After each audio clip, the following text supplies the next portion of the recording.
Good morning. I will forewarn that I have been dealing with a cough for a while, similar to Jerry, and so I will try my very best to not cough in your ear as we go through today. We are so blessed to have each one of you here this morning. It's always a joy to come together and to worship God and praise Him. I want to thank Mike for causing us all to think and maybe even some of us to cry a little bit. Mike, I love your heart for God. It's always a blessing to get to know fellow brothers, and it's been a joy to get to know you.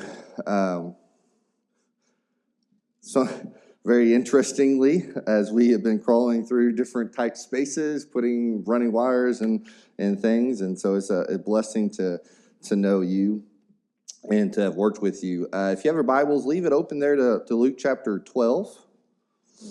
Luke chapter 12. Sorry. Luke chapter 24. I'll get it right here eventually. I promise I'm not this disorganized usually, but with everything going on, I wanted to make sure everything is good to go. Luke chapter 24. Maybe many of you have heard various things about, sorry, again. Okay. One thing before I forget it. Jerry is right. When you come up here, you want to get preaching and you want to get going and you don't want to forget certain things.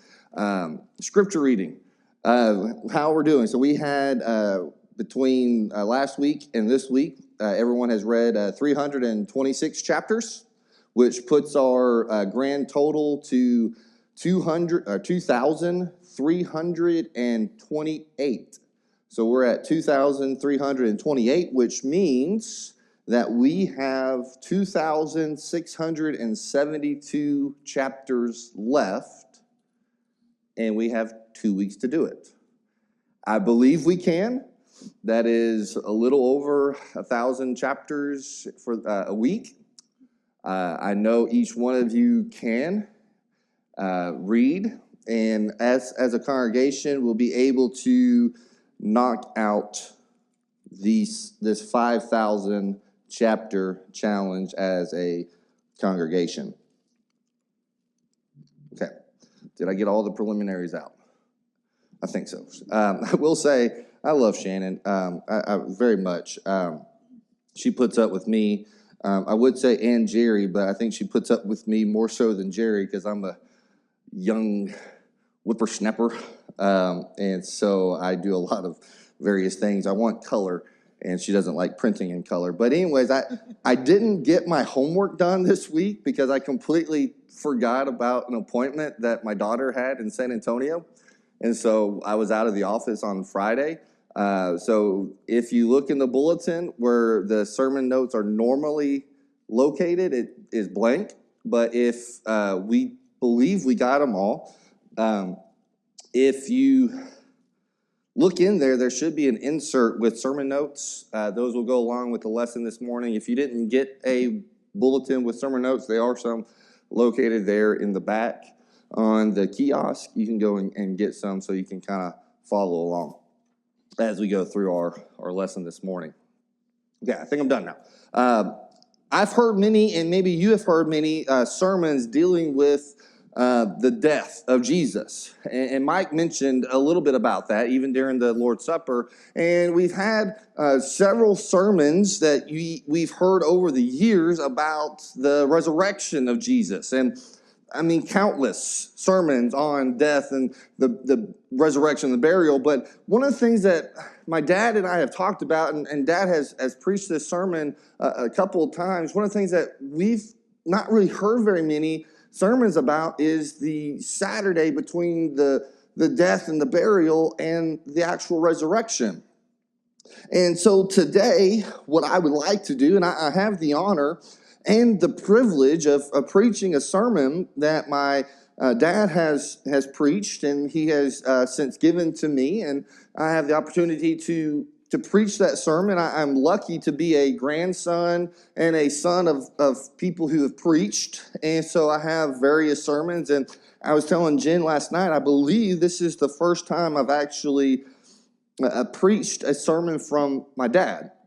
I have preached sermons from my pawpaw, but not from my dad. So it's a special privilege for me to be able to preach a sermon about that Saturday between the death, burial, and the resurrection. And so I'll pose this question: how might the disciples have felt on that given Saturday? How did they particularly go through that day? We don't usually, and we don't have a whole lot of information dealing with exactly how they handle it. We see a little bit there in Luke chapter 24 about how they felt about those days, but we don't really get a whole lot of insight on exactly how they felt on that given Saturday. And when we look at the disciples in general, I mean, they gave everything to Jesus. They left everything to follow Jesus for 3 years. And we see that in Luke chapter 14, verse 26, it says, "He who will not forsake all is not worthy." So some sound financial advice is don't put all your eggs into one basket, but that doesn't really work with Jesus. We need to give everything to Jesus. Matthew chapter 19, starting in verse 16 through 23, we have this conversation with Jesus and the rich young ruler. And y'all know the story. Y'all know the rest of it, where the rich young ruler left weeping because he was sad, because he had great deals of possessions and money, and he loved those. And so he didn't want to follow Jesus, but left because he didn't want to give everything. And Peter asked in Matthew chapter 19, verse 27, probably a question that very many disciples wanted to know. And it says, "See, we have left all and followed you. Therefore, what shall we have?" We see when Jesus, just a week before his death, when he walked into or rode into Jerusalem in the triumphant entry, the disciples potentially even thought that they were about to have Jesus restore and take back the throne to David and to restore Israel to its former glory. But now the one that they left, their teacher, their rabbi, their friend, is now dead. And if you consider the women who followed Jesus, they lost everyone. They lost somebody that they loved. There are many people who were mentioned, many women who were mentioned, and we'll look at a couple of them. Mary Magdalene, on that Sunday morning when they came and the body was not found. Some people have even said and questioned that Mary loved Jesus, but maybe she was in love with Jesus. And you can almost see a little bit of extra emotion with Mary when she stayed behind the other people who were there and just wept because she couldn't take care of the body and to prepare it for burial, and she wept. Consider the mother of Jesus. How that we read when Jesus was growing up that she kept these memories in her heart. She hid these things in her heart. And on that dreadful Saturday, her heart must have potentially recalled the words spoken to her by Simon in Luke chapter 2. After Simon blessed Jesus, calling him the salvation of Israel, he said to Mary in Luke 2, verse 35, "Yes, a sword will pierce through your own soul also." Now Mary is feeling that sword. And so how is she going to survive that Saturday? In a very real sense, each one of us are living on a Saturday. At some point, most of us have decided to follow after Jesus. We have decided that we're going to allow Jesus to lead us where he wants us to go and to do what he wants us to do. And we have been baptized and we have become Christians. We have been called children of God. And soon upon that walk, we begin to realize that it's a little bit more challenging than maybe what we thought. We see that Christians get sick. Christians die. Christians may not experience some of the joys that the world will see. They may lose their jobs. They may even not get promotions that they may have. We see that the Christian walk is difficult because Christians have to walk that walk, not seeing the end. Someone said faith is believing today what you won't realize until tomorrow. Paul wrote in 2 Corinthians chapter 5, verse 7, we walk by faith and not by sight. John wrote in 1 John 5, 4, this is the victory that has overcome the world, our faith. We see that we are living with our faith, knowing that we are looking for something in the future, and sometimes we won't see that. So the very first question that we have to ask is, how did they feel? Well, if you have your Bibles there in Luke chapter 24, we read about the two that were walking on the road to Damascus, and they were talking about some late developing stories when Jesus walked and joined them, and they did not recognize him at first. And in verse 17 down through verse 21, Jesus asked him, and it reads, what kind of conversation is this that you have with one another as you walk and are sad? The one whose name was Cleopas answered and said to him, are you the only stranger in Jerusalem? Have you not known the things which had happened in these days? And he said to them, what things? So they said to him, the things concerning Jesus of Nazareth, who was a prophet, mighty in deed and word before God and all the people. And the chief priest and other rulers delivered him to be condemned and crucified. Verse 21, but we were hoping, or we had hoped, that it was he who was going to redeem Israel. Indeed, besides all this, today is the third day since these things had happened. The very first thing that they felt was they had hoped. They were hoping that Jesus was going to resurrect. Their hope began in the past, but he had died that previous Friday when Jesus was died. They were hoping he was going to save Israel, but now he is dead and their hope is gone. We see in Hebrews chapter 6, verse 19, that the anchor described there, an anchor of the soul, both sure and steadfast, for these two men were gone because Jesus is gone. The second thing that they felt is that they were afraid. John chapter 20, verse 19 gives us that second clue on how they felt, and it reads, then the same day at evening, being the first day of the week, notice, when the doors were shut, where the disciples were assembled, because for fear of the Jews, Jesus came and stood in the midst and said to them, peace be with you. The disciples were in an upper room with the door locked because they were afraid of the Jews. The Jews had just killed their leader, their teacher, their friend, and now they're going to come after me. And they were afraid. So many of us have a right to be afraid. I mean, we live in a fallen world. Satan is the god of this world, and we are fearful of living within it. We, as a congregation, potentially, I know I do, I fear for my kids. I fear for the young people within this congregation of the things that they will see, the things that they will have to face. And I ask the question, are they going to pass the test? Or are they going to measure up? Are they going to make good friends that they can trust? Are they going to be or find a good spouse for someone that they love and that's going to love them? Are they going to be a good parent? Are they going to remain faithful unto God? And I fear for our young people and the things that they're going to have to deal with. Maybe for the older ones within this congregation, we look back on our life and we begin to question and we begin to worry, have I set the example for my family?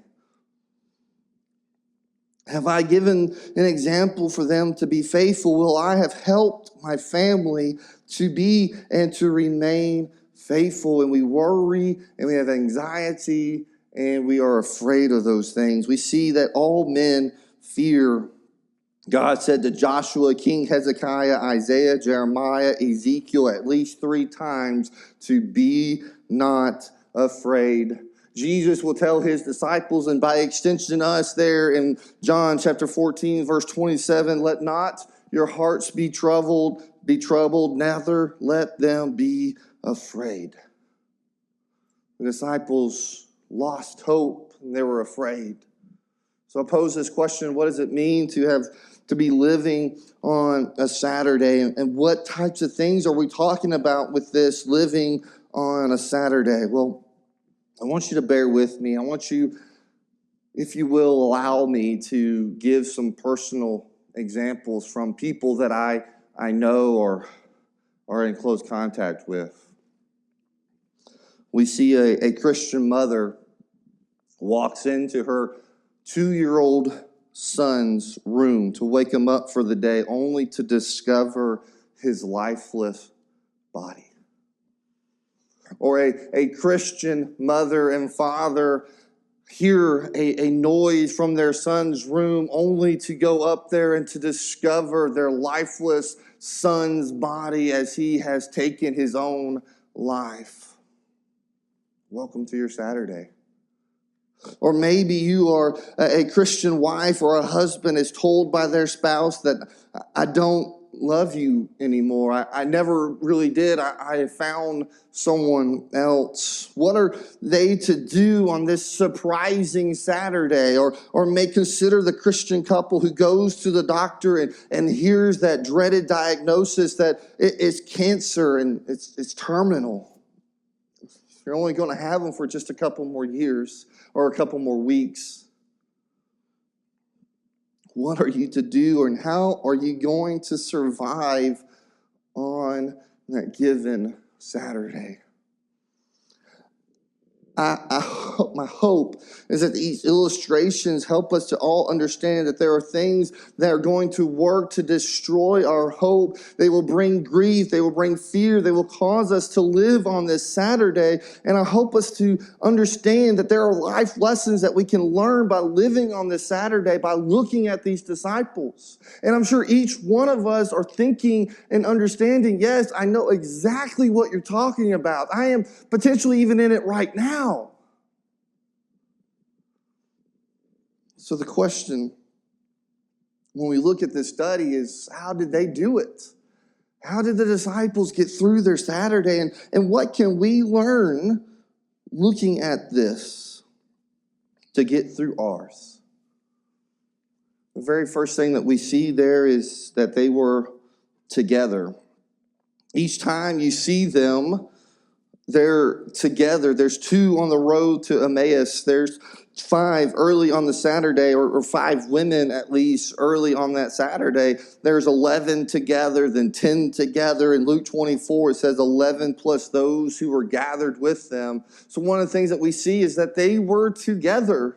They realized that they needed one another to help them get through their grief, their fear, their sorrow. They needed one another. Blaise Pascal, a French mathematician and philosopher, said that there is a God-shaped vacuum in the heart of man which cannot be filled by any created thing, but only by God, the Creator, made known through Jesus. My dad and I have a mentor, a friend, a fellow minister there in the Alabama area, and Dad took this from his sermon and said that there is a man-shaped vacuum that cannot be filled by even the Almighty. I want you to notice that in the Garden of Eden, God said over and over again that it is good except for one time. When it came to Adam, we see before the fall, Adam lived with a closer relationship to God than any other man except for Jesus. And it says there in Genesis chapter 2 and verse 18, it is not good that man should be alone. I will make him a helpmeet. God knows we need each other to get through the struggles of our Saturday. If you allow 2 more personal illustrations.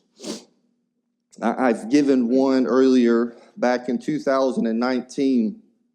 There was a family where Jennifer and I worked for a few years before moving back to Corpus or moving to Corpus. And unfortunately, their son, who was in our youth group at the time, I don't know the situation, but he had taken his own life. And Jennifer and I talked, and she couldn't get off, so I went to the funeral. And I remember as I drove and I was there, I got there on Saturday night. I woke up and went to church Sunday morning. The mom was standing there in the center of their foyer and walked right between the hallway going into the auditorium. And I went up and I just gave her a hug. I can't describe it other than when I gave her the hug, I just felt every single weight that she was carrying. I didn't say anything. I just let her cry into my shoulders, and I felt everything that mom was carrying. Several years ago, early 2000s to late 1990s, there was an accident that a family that our family was close to. It was a T-bone accident, and they were hit by a drunk driver. Matter of fact, Dad and I was the last 2 to speak to the husband at church that Sunday. And he was driving. They were going to go visit grandparents, and they were hit by a drunk driver, T-bone, and it hit on the passenger side, and their 10-year-old daughter was killed in the scene, and the wife was gravely ill, was spent months in the ICU. The father called his dearest friends, my dad being one of them, to come to the hospital to be with him upon that dreaded Saturday. So you need someone there that will be with you. I'll guarantee you that you can't make it through your Saturday without someone to stand with you and to help you bear those awful burdens. And in order for you to have that type of friend, you yourself must be that type of friend for the people that are around you.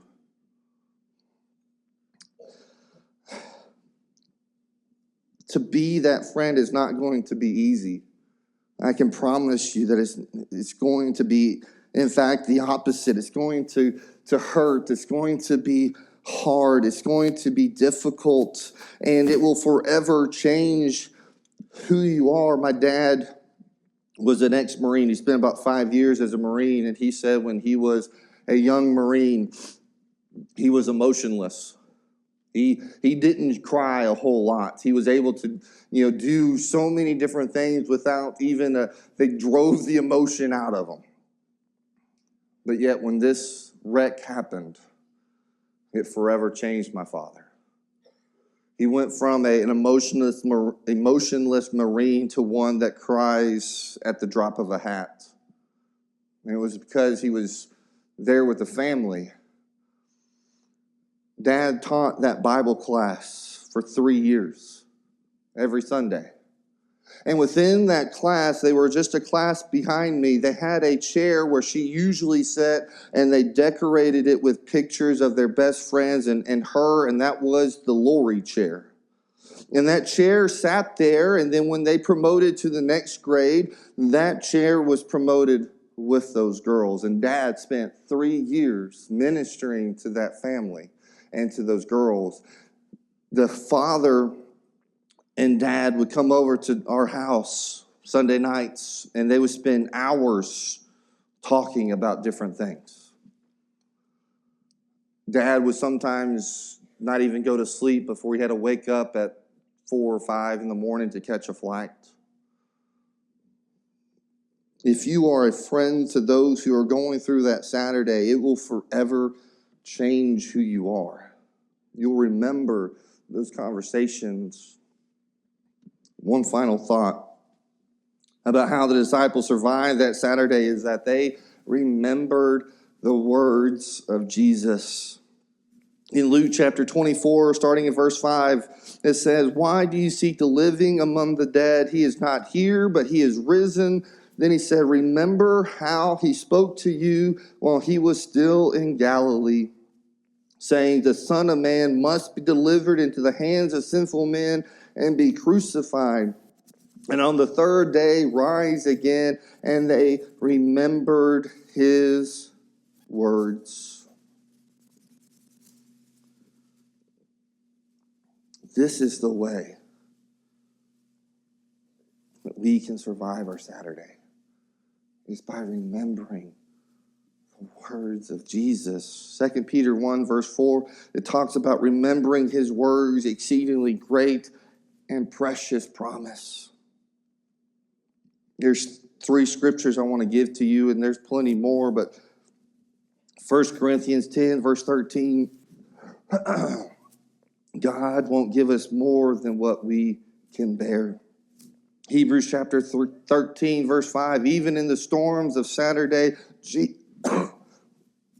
Jesus will never leave us nor fail us. Romans chapter 8, verse 28, finally, and this may take us until eternity to fully understand that in some way, often beyond our ability to understand, God will make all things work together for his good. If you want to write each one of those verses down, you can go back and study them later. I'm in no way trying to minimize your sorrow, minimize the grief. It seems like this congregation, it seems like this world, it seems like many people are dealing with grief, with sorrow, with anxiety and the unknown. I'm not trying to minimize it. Grief and sorrow are very much real. Viktor Frankl, he's a Jew who survived a Nazi concentration camp, though he lost his family there, wrote later in a book, Men Search for Meaning. He said, "That which is to give life must endure the burning." You're suffering, you're grieving, that it is that burning. But don't let it stop you. Share it with others. It may take some time to share it with others, but there are others who are going through what you're going through, and we need to share it so that we can give life or give light to them. Jesus said of John the Baptist in John 5, verse 35, he was a lamp burning that gave light. We live in a dark world. There's a children's songs that we sing, "This Little Light of Mine." Each one of us have a Christian light. We need to let that light shine all around the neighborhood. Let it shine. What's the purpose of this sermon? What do we take home? What's the application for each one of us? The very first one is, for those who are living on a Saturday, please know that we care. If you're living on that Saturday, know that we love you and we care, and we will understand as well as we can. If you're enduring dark days alone, I encourage you, please, please, please don't do it on your own. Share it with us. Help us to help bear that burden with you. We have elders here who love you. We have ministers here that love you. We have people here who want to bear that burden and to help you get through your dark Saturday. Please don't bear that burden all alone. The second point of application is to remind each member here that there are people who are sitting near you. I cannot walk in the middle. I'm sorry. There are people who are sitting near you smiling. There are people here who came this Sunday morning putting on their brave face, knowing and putting on their Sunday face, but they're deep in their heart, they're going through that Saturday. I want you to be the people who can look out there and to know the difference and to know when people are hurting and to go up there and to hug them and to love them and to be there with them and for them during that time. And finally, I want to leave you with an encouraging word.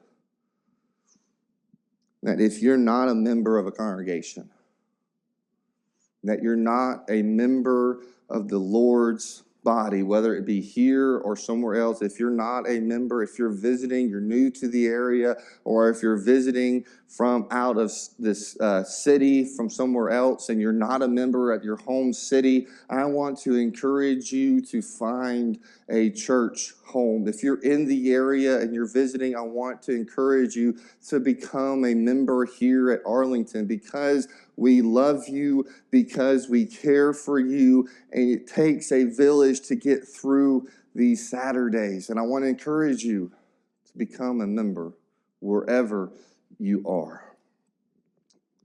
There might be some here this morning who are going through their Saturdays.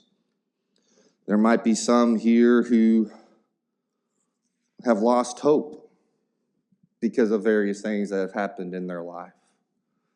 I want to encourage you to not lose hope, to come back to God. And if you need prayers for strength, prayers for guidance, again, I encourage you to come. If you haven't given your life over to God in baptism and you don't know quite what this concept of Jesus is and what he's done for you and how he saved you, I encourage you to come and to ask for study. Or maybe you have done your own study and you're ready to give your life over to him, to have the hope, a living hope, as it says in 1 Peter chapter 1, and to have that living hope that Jesus is going to come and bring you specifically home to live with God in his house. We have a baptistry that's prepared for you to be baptized into his family. If you have any need this morning, please come as we stand and as we sing.